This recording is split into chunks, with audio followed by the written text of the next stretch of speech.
Thank you. It's a pleasure to be in Bonn.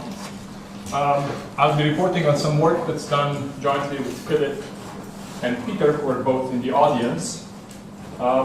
It's very much work in progress, so you have to take everything with a large crystal of salt. You may have noticed that I changed the title from the one that's displayed out there, because the original title is something about an initiality theorem, and I removed this part to make it clear that I'm not obsessed with the initiality theorem, and neither do I think anybody, so I think nobody should really be obsessed. And also, our work really has other significance, I think, which is not just about the initiality theorem. The initiality theorem is, of course, a very good measure for a goodness of fit between syntax and semantics, and so it's not to be ignored.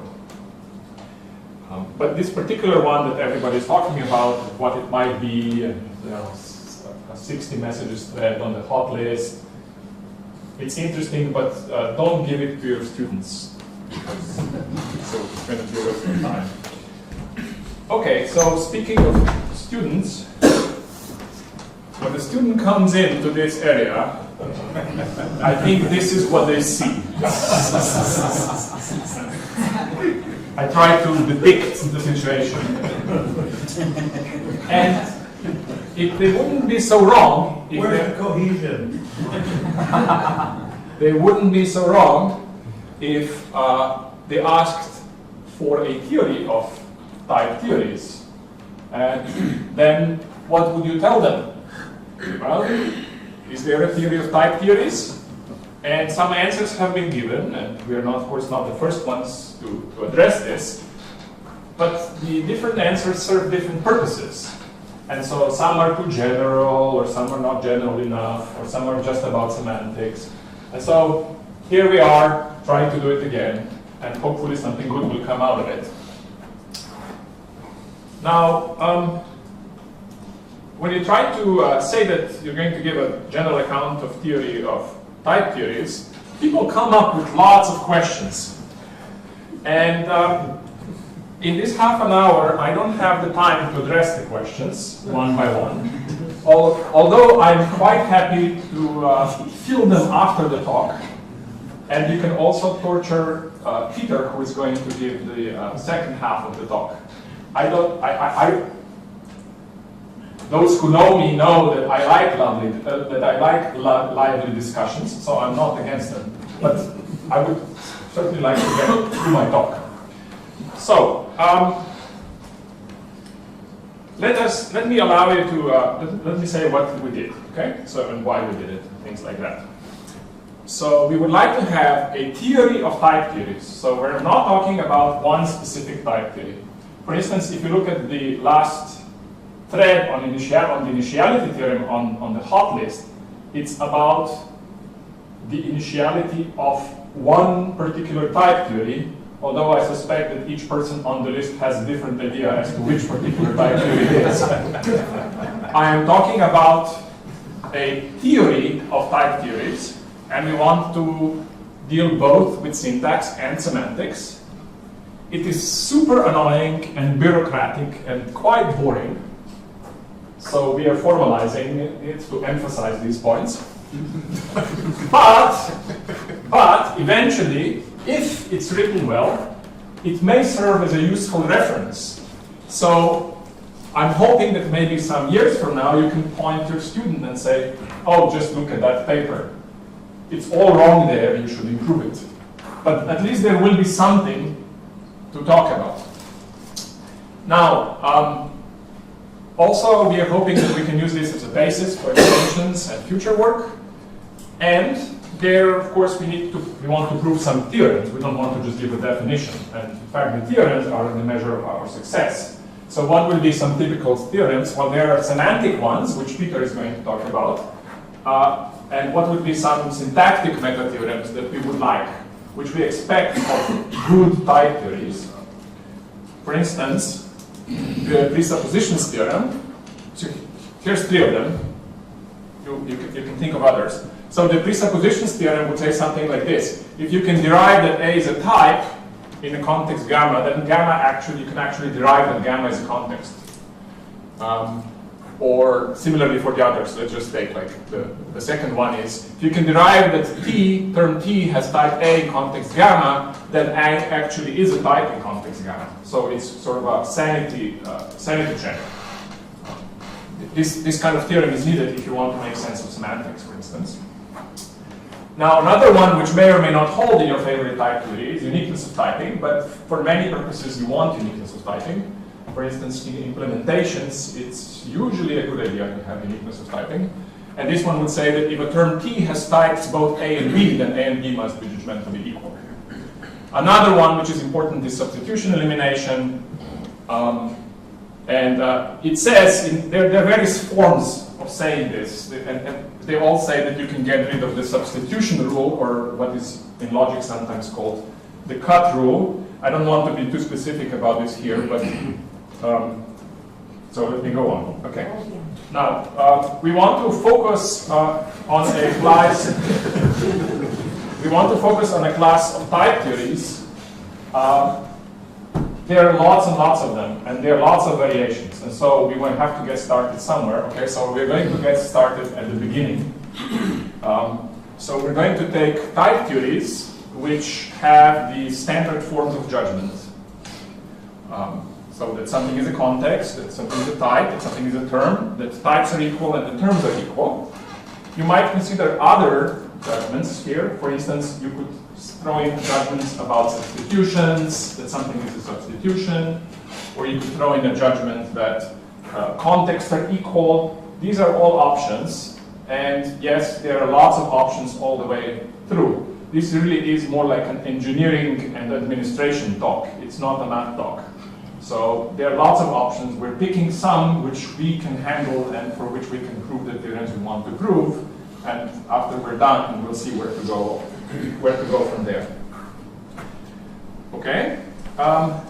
So let me now describe what it takes to give one type theory. So from a formal point of view, what I'm doing is I'm describing what is a presentation of type theory.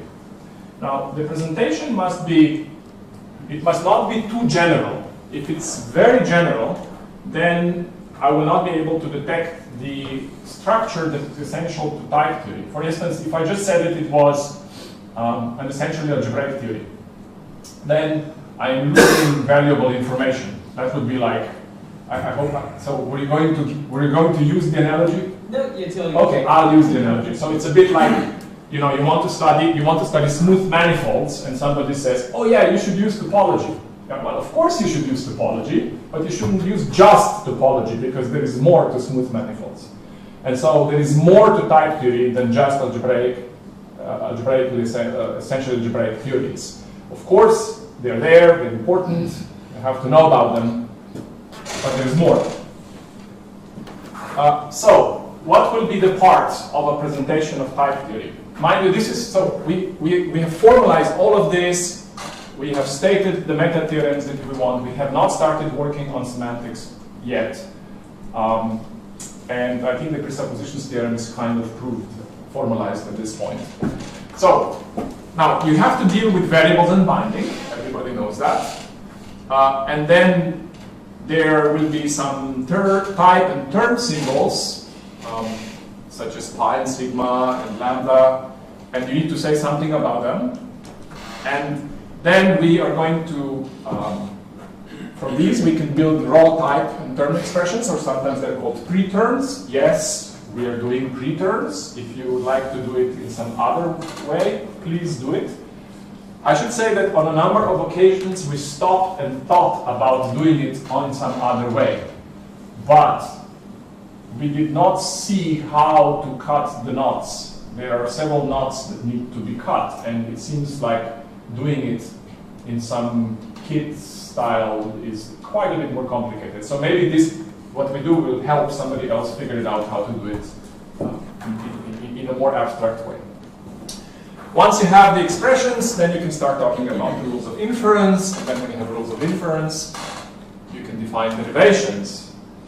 And then you're not done because it's possible to write down really stupid rules of inference.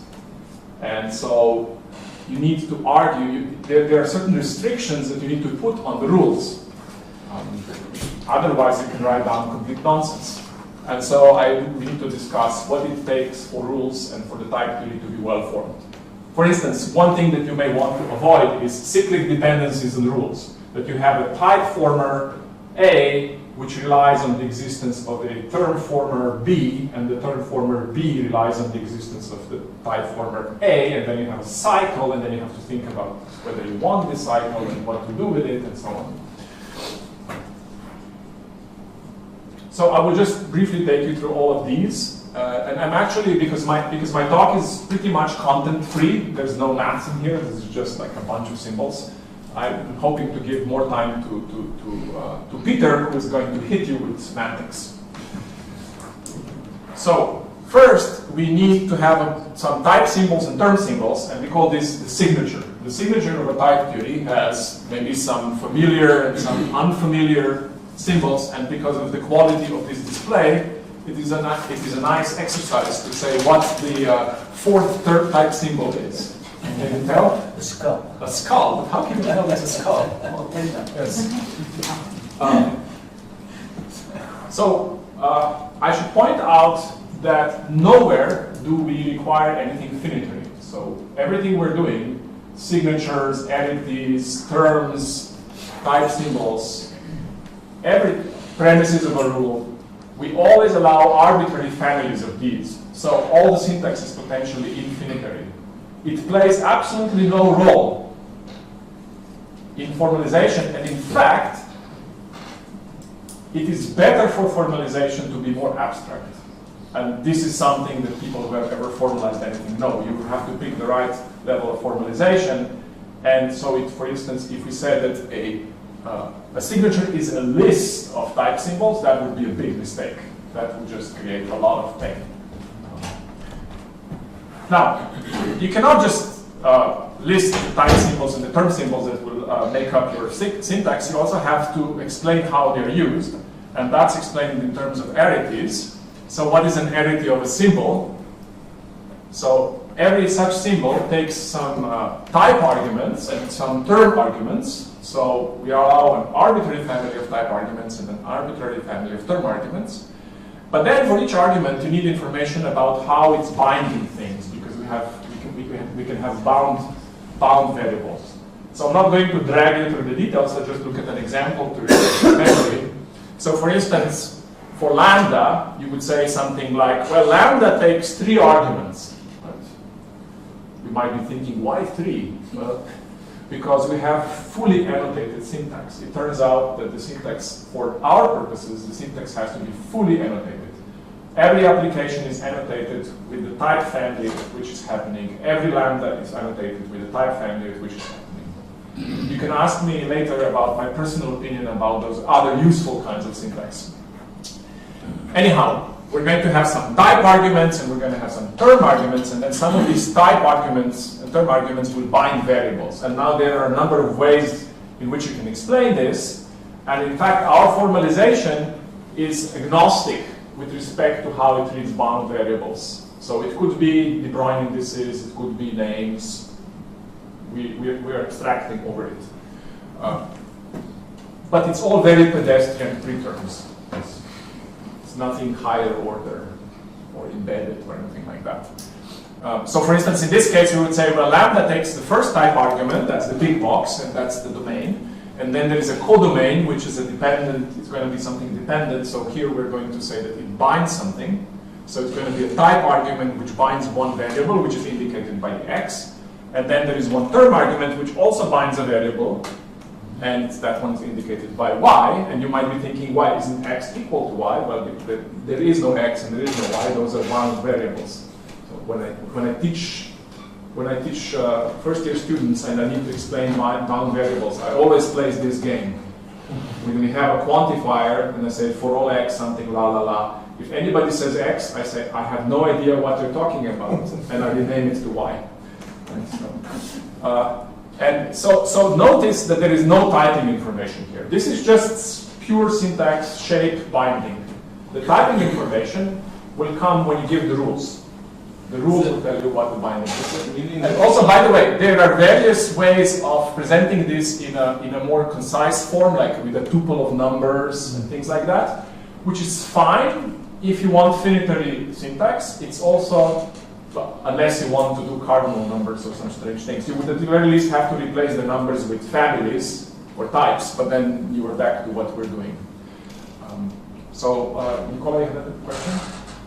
Just to clarify this action y, I'm sorry. Well, the way, okay, so there are going to be various ways in which you can say that the second type argument binds one variable. Yeah. Imagine that's one. What you need. Yeah, imagine one of them. One variable. Yeah. So if I had here written x, y, z, then it would be 3 variables.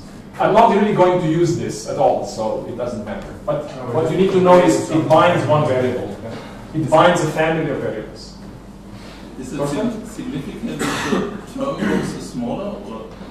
Yes, well, I was thinking how to, what subliminal message would indicate that some of these arguments are type arguments and some of them are Turing arguments, and so I decided on one subliminal message and one explicit message. The explicit message are these arrows here telling you that those are type arguments. And the subliminal message is the fact that this box is smaller than the type boxes, because types are bigger than terms. Because you have to put terms inside types.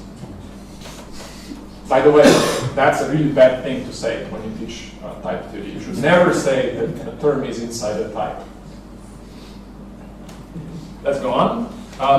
So once you have the signature, you can form raw expressions. Now, when you form raw expressions, let's see what will they be. There will be, so for term expressions, there will be variables, and there will be term metavariables, and then there will be expressions built from term symbols which need to be applied according to their arity.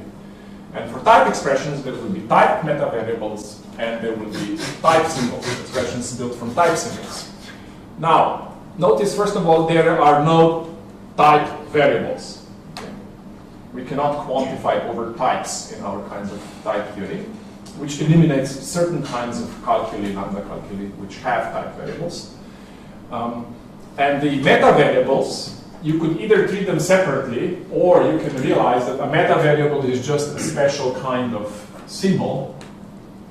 And so you can locally extend the signature to deal with the metavariable. So metavariable is you just extend the signature, and that will give you a metavariable. Okay. Now then, once we have pre-terms and pre-types, then we have rules. I really do apologize for just saying all these familiar things, so I hope to be finished soon. So here it gets maybe a little bit interesting. So you say, okay, I want to have a general type theory. Can I throw in anything I like? Well, yes, of course you can throw in anything you like. But what if you want the reasonable meta-theorems to hold? How much can you throw in? Then there is some question. Okay, so for instance, you should have precisely one formation rule for each type and term symbol. You should not have two rules for lambda. That would be really bad. So one formation rule per symbol, and the form of the formation rule needs to be quite strictly controlled. For instance, there must be the rule. So every rule, by the way, is the usual rule. I don't know if I have to write it down. It's a fraction with some premises on top and some conclusion at the bottom. There is an arbitrary family of premises.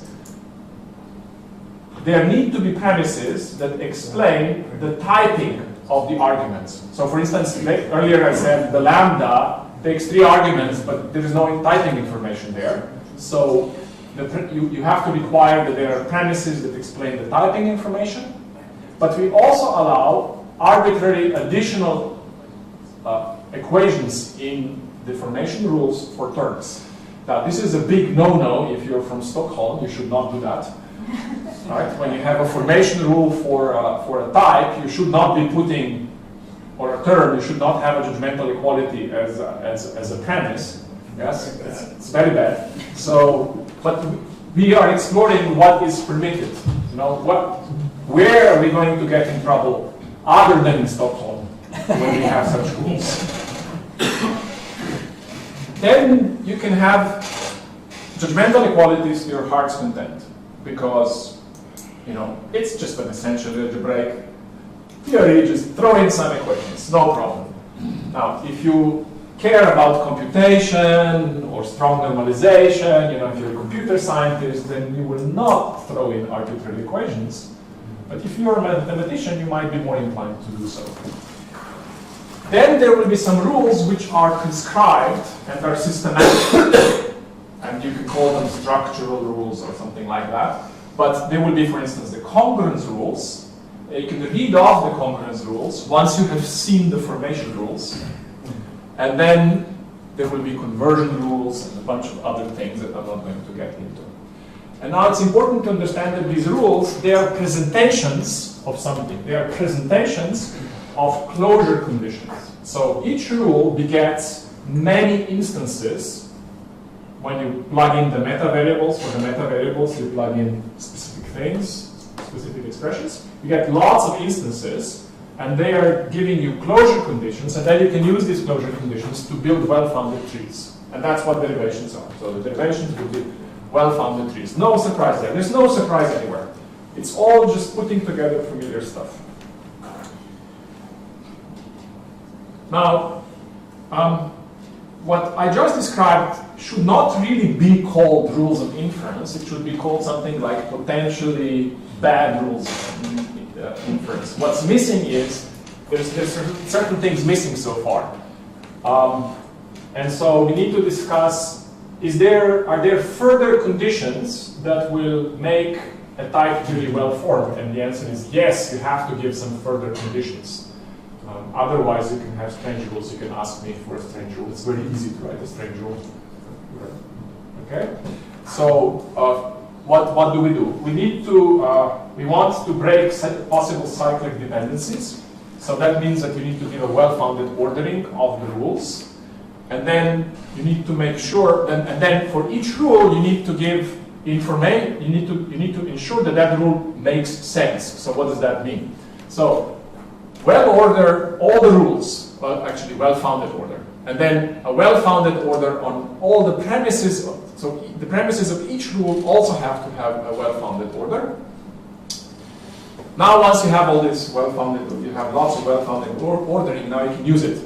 And so what you do is you need to give more or less derivations that will ensure that the presuppositions theorem holds. So if I tell you this, you should be able to deduce what is the information that we want. For instance, if I claim that lambda blah blah blah has some type, then that thing better be a type. If I say that if I write down something that is a type, it better be derivable that the thing is a type, because that's part of the presuppositions theorem. So you will have to give evidence that the various bits and pieces of your inference rule really make sense, that things are terms and the things are types when they're supposed to be. And while you're doing that, you have to respect the given orders. That is to say, if I'm using one premise to establish that another premise is valid, is well-formed, then that premise has to come before the given one. So you need to, that's how you can break the cycles. And obviously Peter will use this to do some sort of crazy recursion to give himself a semantics. Okay, so what are some examples? There will be lots of examples, but there will also be non-examples. So various forms and shapes of Martin-Löf type theory, of course, are going to be okay. Also, things which are not really dependent type theories, like first-order logic or simply type lambda calculus or the internal language of a topos, those things should also fall within this class of theories. One thing that is not going to fall within this class of theory is cumulative universes or Russell-style universes. You have to do Tarski-style universes. What are some non-examples? Well, I already mentioned, for instance, polymorphic calculus, such as system F, would not work because they require quantification over types and type variables. And any kind of calculus that does something strange with contexts or with types, and there are modes and modal theories would not be of this kind, because they either split the context or they have two kinds of typing judgments, and that's not encompassed here. Yes? What's wrong with the calculus of adaptive constructions? Oh, Peter told me it's bad. So it has auxiliary judgment forms that are used in the presentation of the inductive definition schemes. And so since we fixed our judgment forms, it's not quite, it doesn't quite fit into that. We'd like to cover all of these, but we sort of haven't found a good generality that. Can you say why Russell's universes are not deviated from your... Because we strictly separate term expressions from type expressions, and there is no way to use a type expression as if it were a term. Where did you say this? Because we In do... your presentation? Well, we say there are term expressions, there are type expressions, and then when you give rules, you require that in the position of a term, you always have a term expression. So you cannot, I mean, I did not say this, but if you look at what we do, it follows. Okay. Okay, thank you. Yes? I don't know.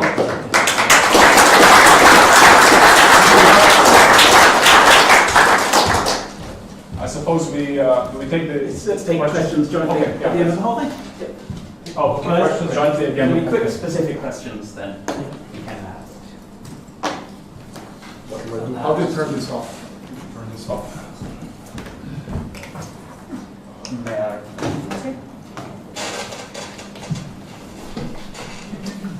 Any idea how to turn on the light? Yes, so that one light's here, I think. But the chalk, actually, white chalk. Has anyone seen any white chalk around? There is a couple of very, yes, but there's two tiny bits that's not going to last. There. Ah, here we are. Yes, great.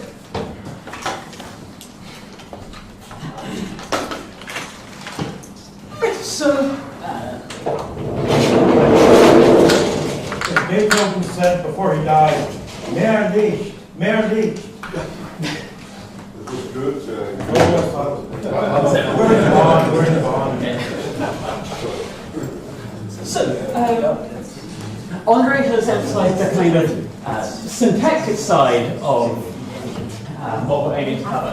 And again, a couple of things I'd add to what Andrej said and what we're sort of guided by and motivated by is a sort of very pragmatic motivation of all these meta-theorems that we have, that we prove for one type theory or another, that we know when we prove them, heuristically, that they actually hold not just for the specific theory that we did, but for all sorts of similar theories. We want to give a framework so that those meta-theorems can be stated precisely in the generality where we know they hold, or at least in some generality. So,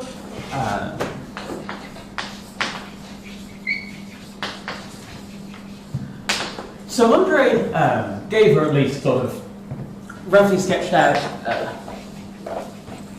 a general syntactic notion of type theories. And this is, we've done this, we've given that in a very naive and very concrete sort of way. There are lots of nice categorical abstractions and so on of syntax out there that we haven't used in that because essentially for the sake of trying to make the instances of the type theories in our form come out absolutely as close as possible to the naive sense of a type theory that when you open any paper and it presents a type theory with some rules, to the naivest possible meaning of what might be meant by those rules. On the other hand, what I'll give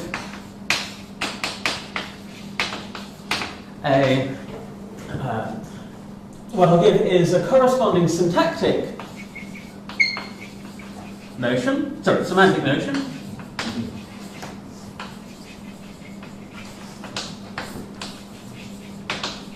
of type theory, and I'll sketch or I'll try and sketch what we may want and conjecture as a connection between them. And so I've emphasized a couple of differences in that are not quite a precise match between the generality we've laid out in them.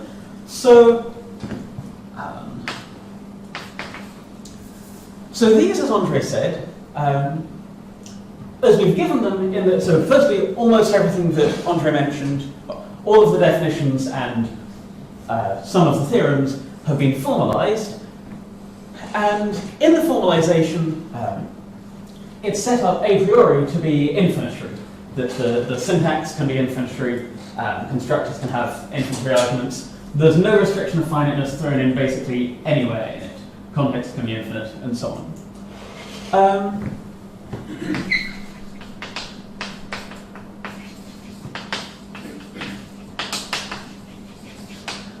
And that is, on the one hand, because those would be nice to have potentially as applications, and on the other hand, because it's not harder to formalize the infinitary version, it's easier. Finiteness is simply an extra restriction one puts on that one has to check a few things about, and so the infinitary version is sort of slightly easier to formalize and then easy to carve the finitary part out of afterwards. And so the connection we expect here is that these should correspond to the finitary type theories in the first sense. So the syntactic counterparts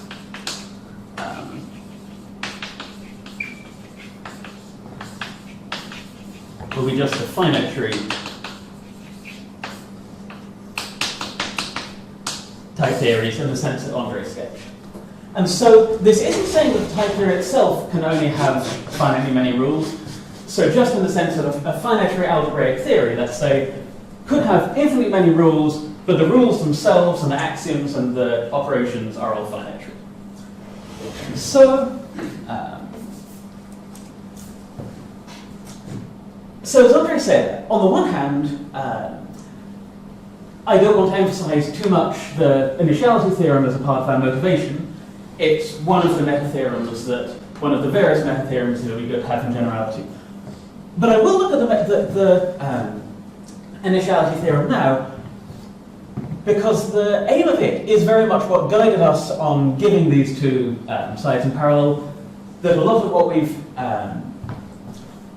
of how we've set up the syntax is motivated by giving the things that we believe we expect to have a clear corresponding semantics on the categorical side that fits into the well-understood paradigms and generalizes the existing ones. And so the initiality theorem sort of motivates the definitions on either side by how they connect to the other side. And so if we were going to try and state and give an initiality theorem for theories of the sort that Andrej laid out, what should it say? So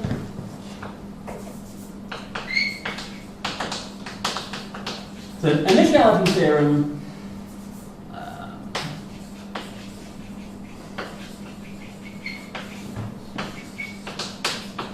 so it should be something which gives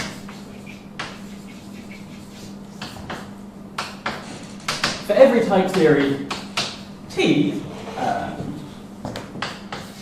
firstly, some notion of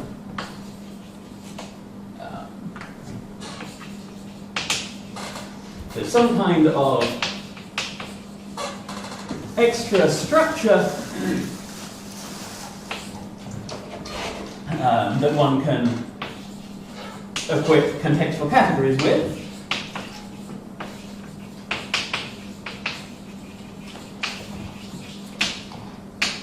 And, sorry, let me take that.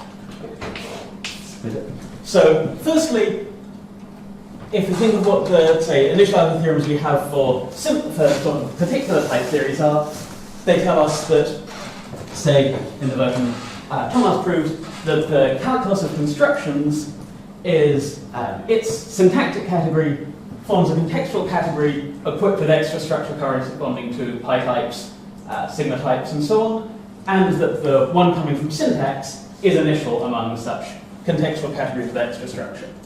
So the first thing we need to state it is to say what is the extra structure that corresponds to that type theory, the particular logical operations, and then such that the syntactic category C of t is initial among CWAs of contextual categories. I'm trying to stick to one of the possible options here. So it's initial among contextual categories with such structure. So this is, let's say, our take one at trying to say what the initiality theorem should give. But of course, this itself, just stating this, is inadequate as so we could say, here's a conjecture, we can do this. That's the initiality conjecture for general type theories. No, that's a terrible initiality conjecture because it's true. Here's the proof. So this is sort of necessary, but not sufficient as a good initiality theorem because if we took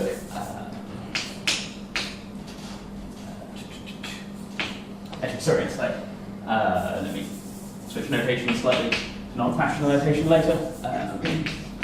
If we take contextual categories under the syntactic category of this, so with a map into it from this, well, that's an extra kind of structure you can put into a contextual category, a map from this one into it, and this is initial among such. Great, but that's not the initiality theorem we want, right? That's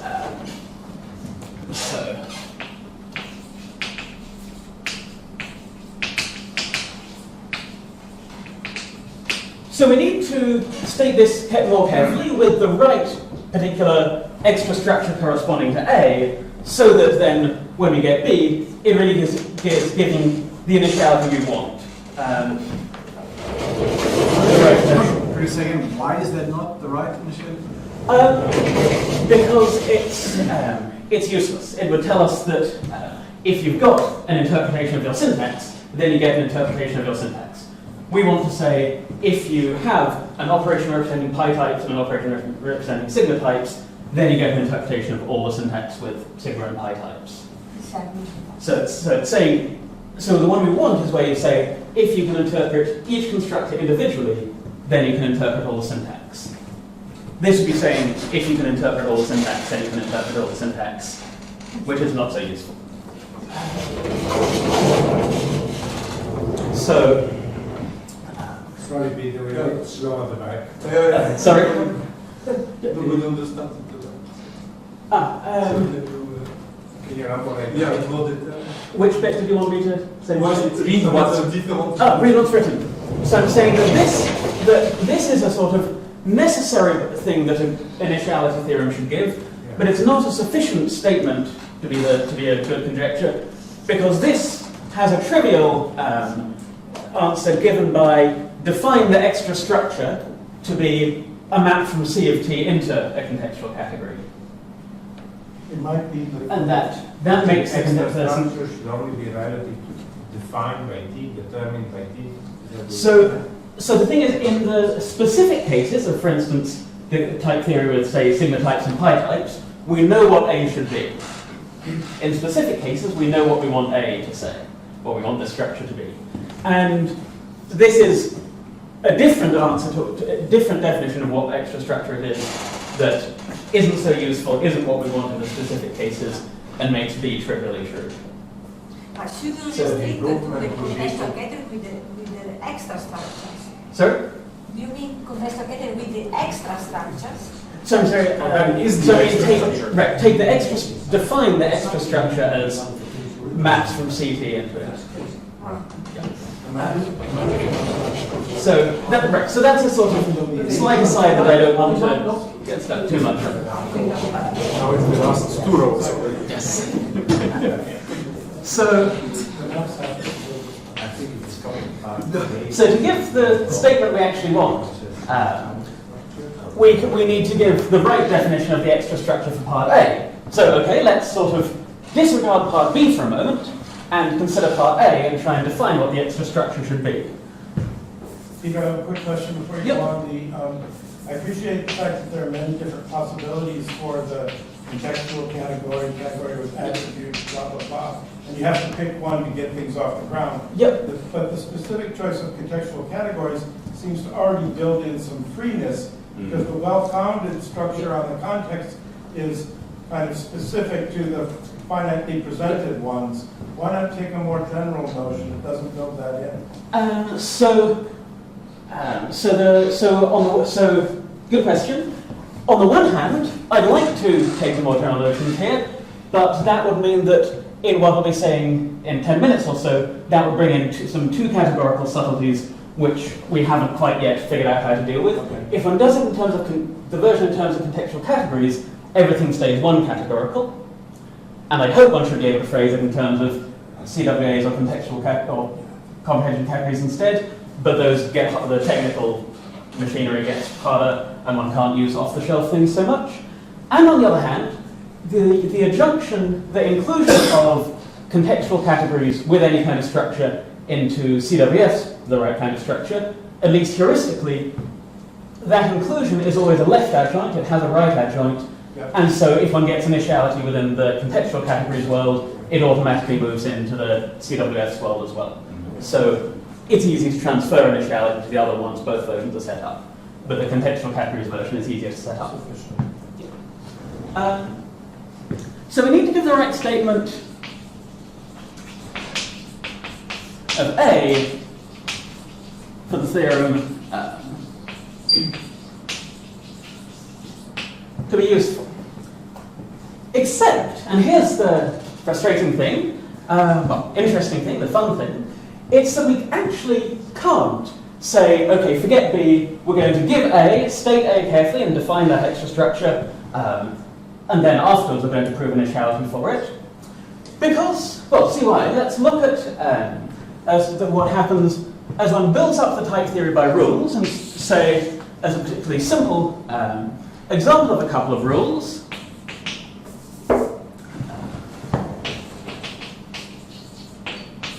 If we think of simple function types, not even dependent, and their lambda abstraction rule. So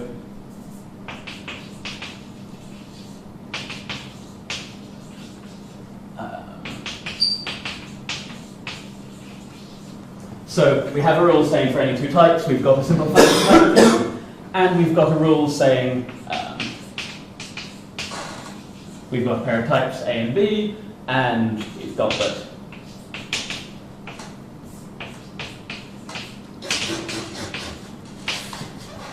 some term that we can lambda abstract, then we can lambda abstract it. So,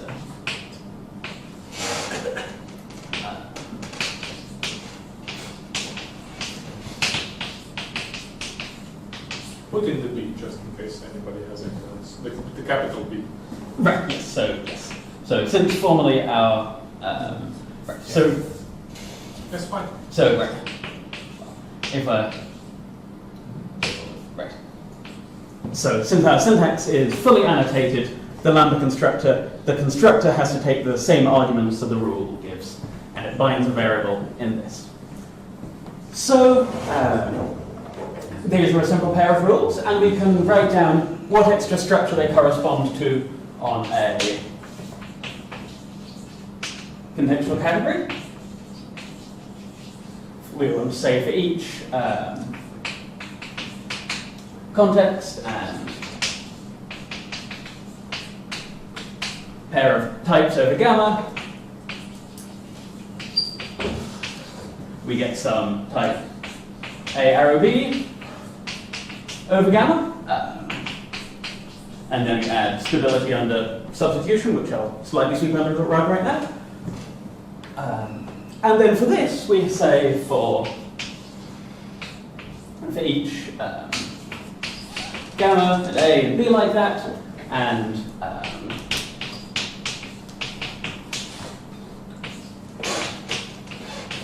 any B of this form, then we get some section lambda B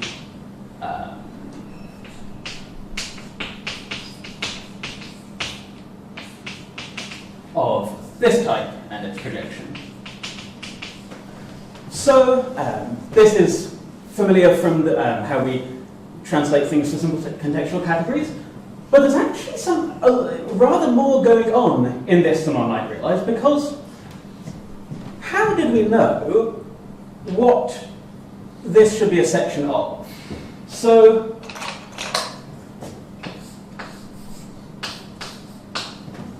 how did we say that this should go here? Well, that's because we looked at what we had here, and we took that, and we used the structure that we already had that interpreted that constructor to interpret this type.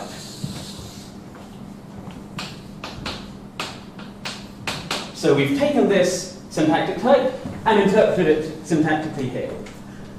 And in this case, that was very simple to do, because it was just an extremely simple type expression. But, of course, in an arbitrary rule, one could have not just something so simple, one could have an arbitrary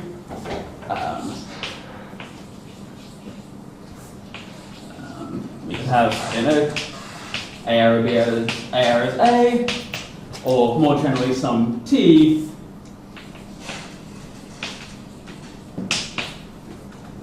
in any type T from the type theory given by the rules so far.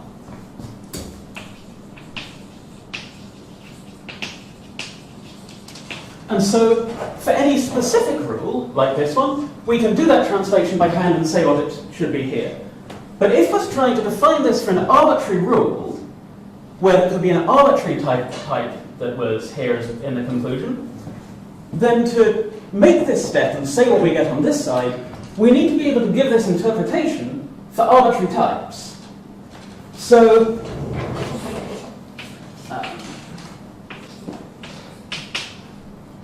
so the point of the rule is that define part A of the initiality theorem, the extra structure,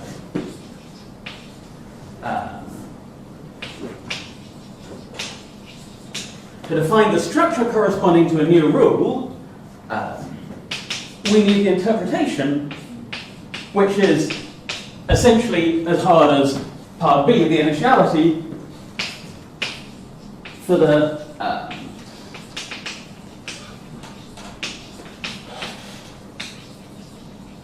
earlier part of the type theory, the theory so far. To be able to say what structure corresponded to this rule, we needed to translate a type expression written using the earlier rules and interpret it using the earlier structure. And so if we want to state this for arbitrary type theories built up using arbitrary rules in some way, then one can't actually separate A and B. One can't separate saying what the structure for a type theory should be and showing that one has the initiality, the interpretation. They have to go together by initial induction.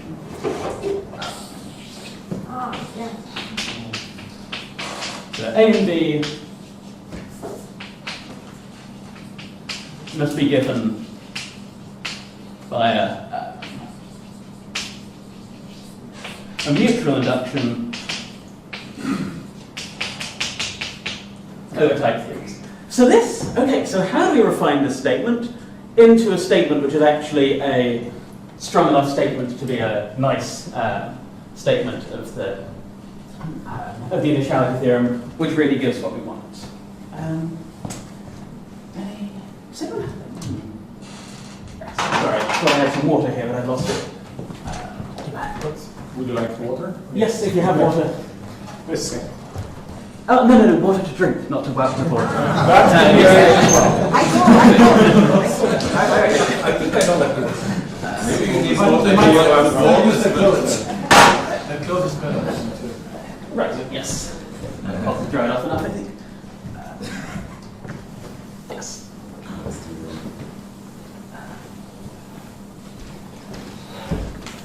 Here's some carbon dioxide with water. Wonderful.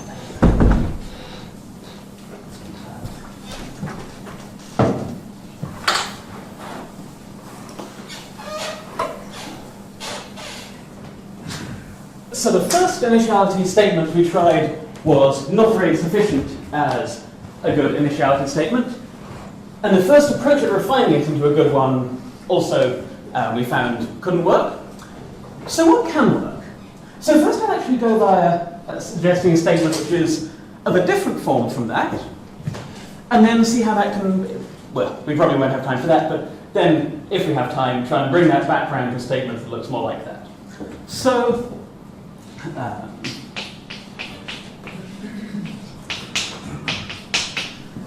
so for T type theory, in the sense as we've defined it, and again, as I said, I'm restricting to finite true ones, as I've stepped back and taken a different approach, we can define totally syntactically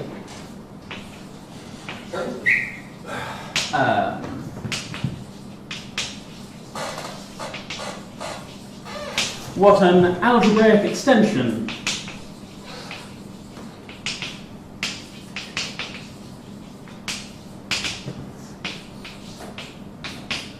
of T is. So it's an extension of T as a type theory, but a particularly simple sort. It can't add new operations that have binders. It can only add new algebraic operations. And this, when you think about it, it's essentially, it's exactly like what you see as the premises of a rule.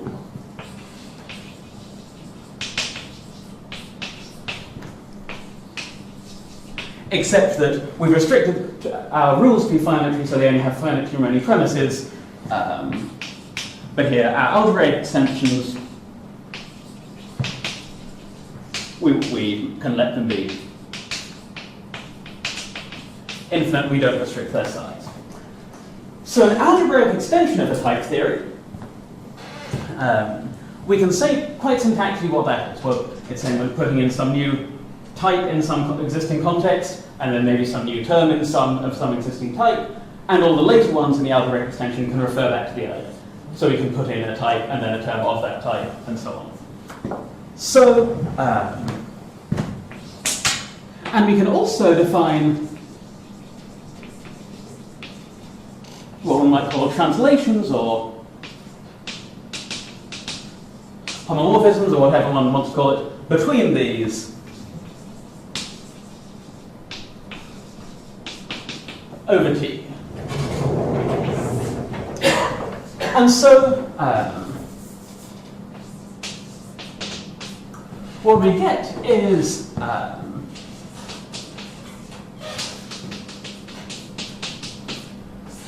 purely syntactically defined category of algebraic extensions of T, and this has a forgetful functor to contextual categories, and this, so this has a forgetful functor to contextual categories, which again can be defined very concretely and syntactically by the same way that we had CT itself defined earlier. One can take any extension, one has syntax and so on over it, and so.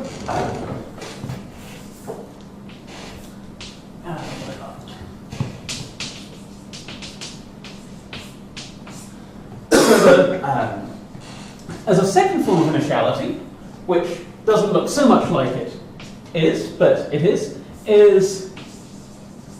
and now this is, I'll say precisely as a conjecture, U is finitary and has a left adjoint and algebraic extensions of T is a locally finitely presentable category. And now this will look familiar to a lot of category theorists in the audience, and will sort of ring a bell, as this is, why is this anything like that? This is precise by Gabriel-Ulmer duality.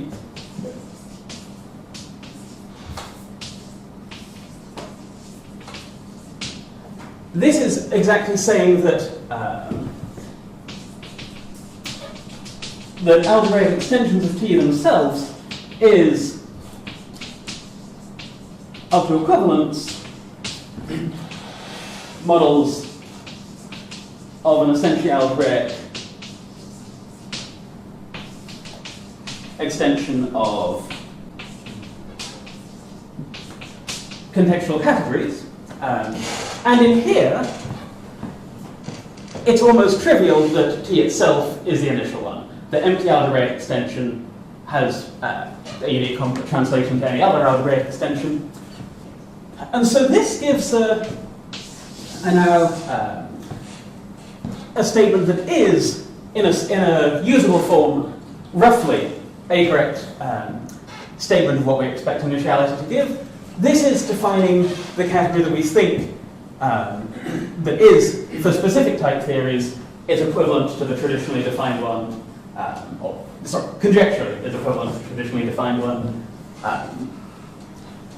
And so this is getting some way towards a good statement of the initiality conjecture. On the other hand, this still isn't quite exactly what we want to give, because it gives the algebraic structure that corresponds in a very indirect sort of way. So it's, and it also still only kind of defines the semantic notion, the notion of structure, in a way that comes via the syntactic notion, which is certainly a lot better than nothing, but it would be nice to have a more intrinsic semantic definition. And so that is what I'm running out of time, and I'll just be able to point down the road of in a moment. So, do you expect all the x of t to be equivalent to that co-slice? Not at all, no. No. But somehow the co-slice was also the right explicitization of what it means to put the extra structure. So we're putting extra structure in a different way, or? It wasn't. In that sort of, let's say, think of the natural numbers, it has several universal properties. It's initial among sets that have a point and an endomorphism. It's also initial among monoids, and it's also monoids with a distinguished element, and it's also initial among sets with a map from n into them. And those are three different universal properties, three different categories of things. And in particular, sets with a map from n into them is the place where it's most trivially initial, but it's the least sort of useful universal property it has. And so that's sort of, it's a trivial universal property the syntax has, but a very useless one. It's saying that maps out of it correspond to maps out of it, which is... So this is saying maps out of it correspond to something more interesting, but much less explicit. And so then transfer this to a more explicit one, which will give what we want in the cases the specific cases we're familiar with.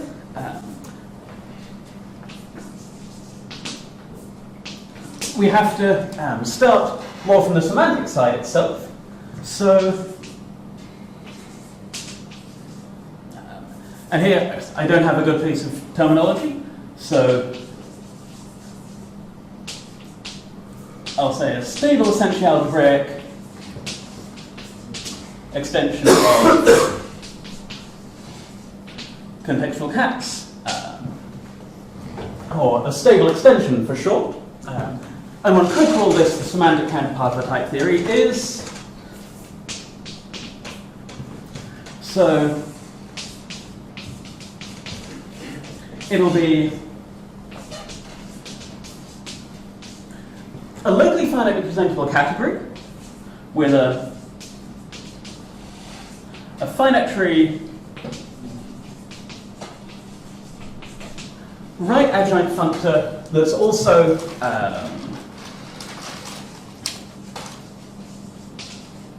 conservative. So this is saying it's an essentially algebraic extension of contextual categories. This is saying it has no new sorts in one of the possible things one can mean by that. And then we want to say a little more, because one of the things that's special about the ones that arise as corresponding to contextual to type theories is that all the operations have stability under substitution in the context. And this is one of the things that's crucial to many of the meta theorems and gives this sort of its distinctive character. So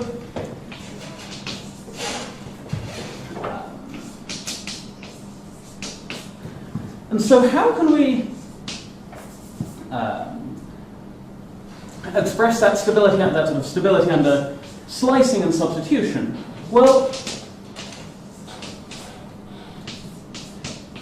for every contextual category, we get a small category and a pre-sheaf of contextual categories over it. Because for every so for every contextual category, we have C itself, and then the function which sends a contextual category to the fiber and slice over it, the contextual category of extensions of it. And so there's a canonical map there we can call alpha. And then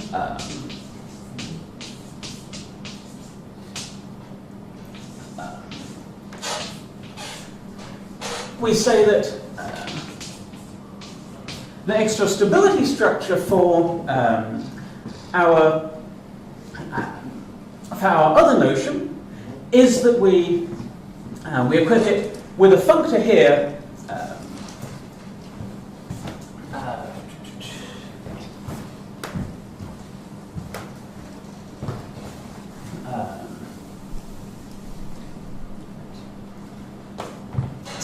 satisfying, so firstly that's lifting alpha and satisfying a certain couple of axioms. And this gives, so because I'm out of time, I won't try and say what they are. This gives us a semantic doctrine which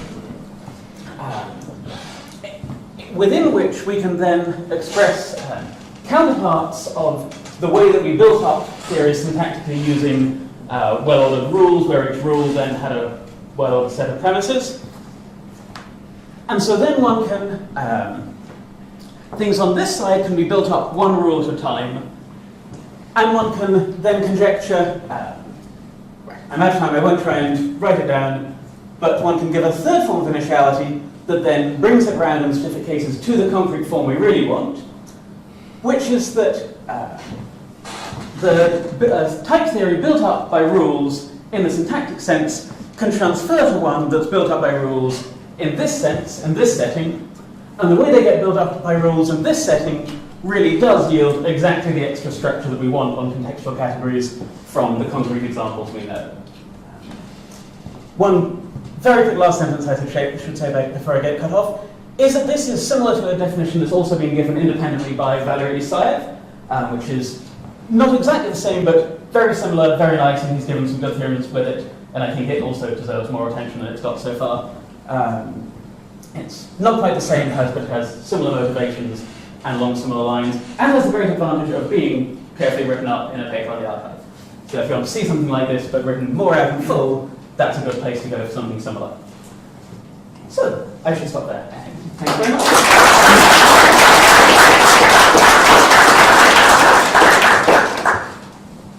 Any comments, questions? First of all, one to Andrej, you said that you thought... I was rather hoping that after this all questions about syntax will seem irrelevant, but yeah. Go on. I suggest ask all questions to both of us, and then we can find out who answers. One question to both of you. Well, actually, I have two questions, or maybe one to Andrej. You said that using grids turned out to be more difficult, or made certain things harder. Can you be a bit more specific? So if you try to do everything, so what you will end up doing is you will have to do both parts at the same time, namely explaining what the rules are and explaining what it means for a rule to be well-founded. You will have to do them as you go, right? Well-formed. So a rule can be, can you give us an example of a rule that is not well-formed? Yes. So then that gives you some sort of a horrible recursion that we just couldn't see through it. Maybe you can see through it. But when you're defining what it means to give when you're defining what it means to have a rule, you cannot just say there are restrictions. like avoiding cycles, blah, blah, blah. You want to make sure that you didn't put in the... So this is an example of a stupid rule that you could write down that doesn't make sense and one shouldn't be able to add it, because we've said we've given a new term of this type, but this type isn't well formed at all. So it's we trying to agree make that's a int. type between The thing that is ID, okay, so that's the int type, but it's equating a number and a boolean. But that is not a well-formed quit, no? I mean, it's just not possible. I mean, the well-formless condition is already implied. We're not talking about giving one type theory. You have to explain what it means that the representation of the type theory is well formed. Yes, So this is a slightly different problem. I mean, you have to say, so you don't want to stratify it into stage by saying, here's what a sort of raw presentation is and then it's well formed. You want to give the whole thing at once. Fair enough. I'm giving the well-formed presentation, yeah. Right, but for a specific type theory, I agree you can do that and it works well. For defining what general presentations of type theories are, we found we couldn't do it without cutting the knot of dependency by separating into the raw stage and the well-formed stage. If you can find a way to cut that knot and give the general definition while staying well-formed, that would be awesome. At the moment, I don't understand what the knot is. But can I also give a comment about the semantics? Because actually, I think what you do is something similar to what we are actually doing, but with a different purpose. So what I'm interested in is explicitly reducing quotient inductive types to index inductive types, and this is something I think we're working on. Or I mean, I have got some results, but not good enough. And basically, the idea is actually so inverse engineering what you are doing. If you give me a quit, I can reconstruct sort of preterms and typing judgments, and then these don't contain quit, and I can construct an initial such thing, and this is actually you can show it's the initial quit. Yes. But what I'm doing is sort of the other way around what you are doing, but I'm actually doing it for all quits and not just for something which is a type theory. Right. So yes, so doing it for all quits, fantastic.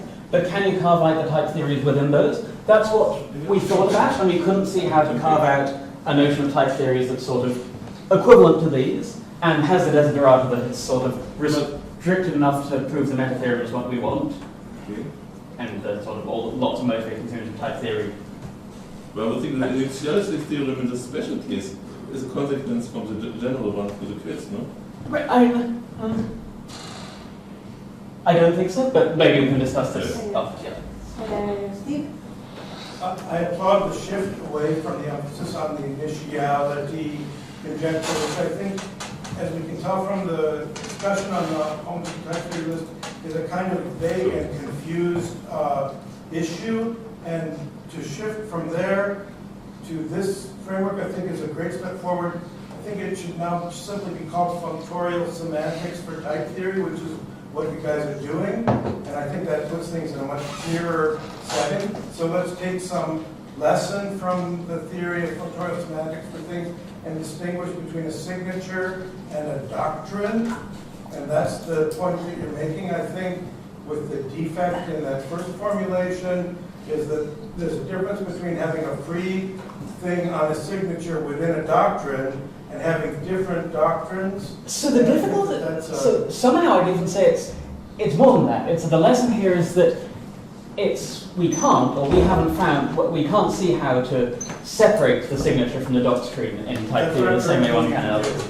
Because this is where in other doctrines, let's say, you can stratify and say, here are the sorts, here's a signature over the sorts, and then here are the theories over the signature.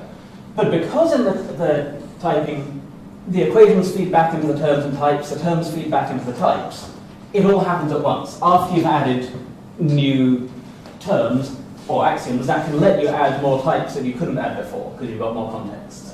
And so one can't stratify it so much.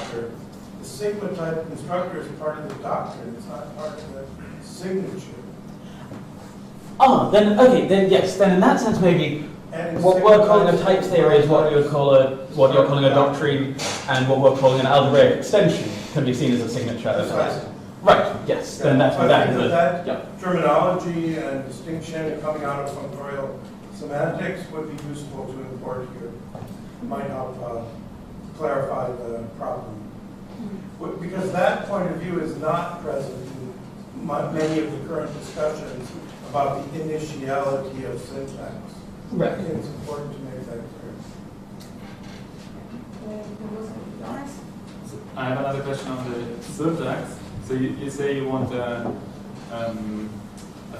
general framework for type theories, and you want some kind of soundness conditions in the rules.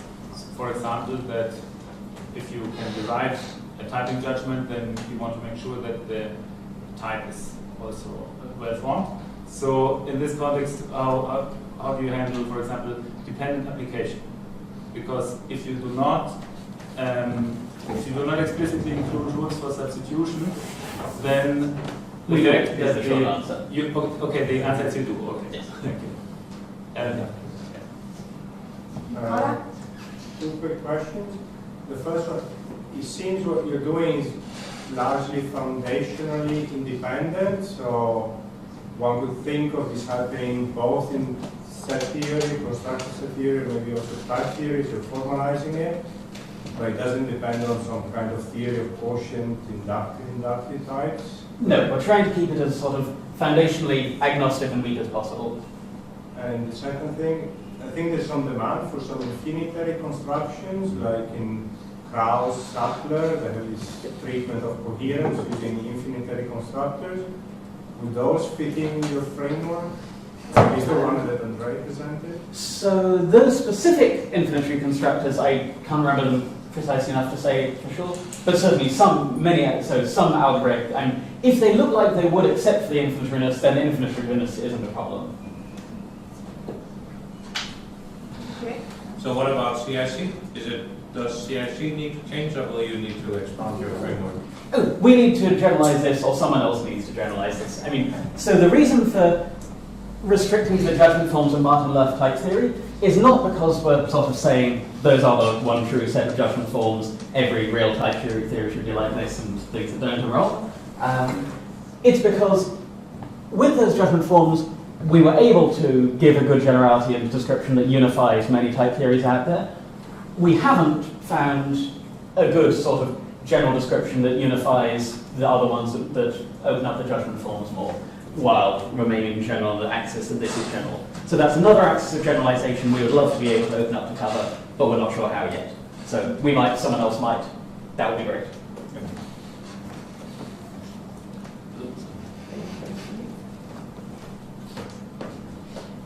Yeah, so I mean, with respect to CIT, you could use the strategy that Anton Zetz and I have for internalizing the inductive definition. It would work too for not literally CIT, but it would be morally CIT, right? Absolutely. So yes, so your internal formulations of inductive and inductive recursive types fit beautifully into our framework. Yes. So something essentially equivalent to CIT or similar does fit very happily into this. That thought, it seems to me that so mixing, for example, dependently typed theory and non-dependently typed is maybe a bit too much. I mean, in a way, you would have like a different doctrine and maybe a different notion of model to separate them, because I mean, it seems to be there are two levels. I mean. You mean if everything happens to be simple? Yeah. Then you would just probably, and then what ought to happen is that it should just so happen that these models become the expected ones. Super. Okay. So thank you very much.